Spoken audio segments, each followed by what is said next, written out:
All right, so one of the privileges of being a book club sponsor at my school is that I get the opportunity to read books that I might not normally pick up. We have 10 books that we read, and then we compete in sort of a trivia competition about those books at the end of the year.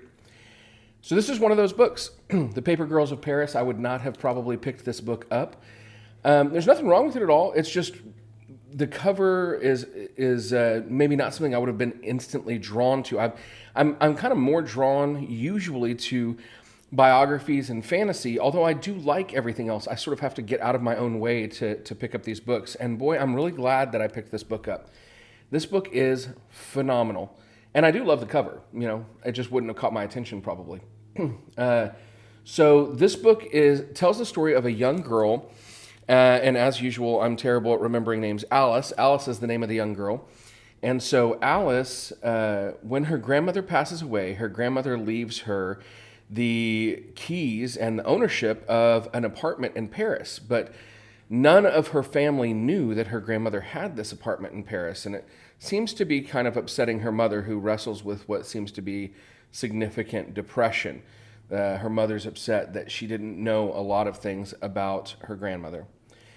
So Alice and her two parents travel to Paris to check out this apartment, but when they open up the door to the apartment, they discover that it has been left untouched since World War II. It's basically been abandoned, and no one has been back there.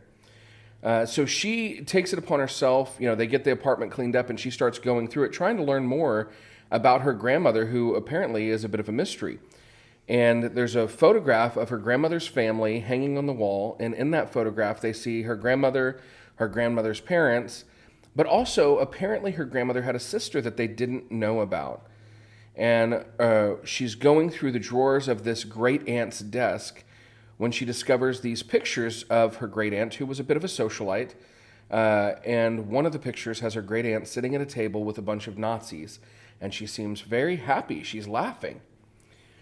So this book has sort of two stories going through it. There's Alice, who is wrestling with her mother's depression and how to best care for her mother, who is trying to crack the mystery of her family, and also who meets a lovely young gentleman at a coffee shop who kind of helps her on the way.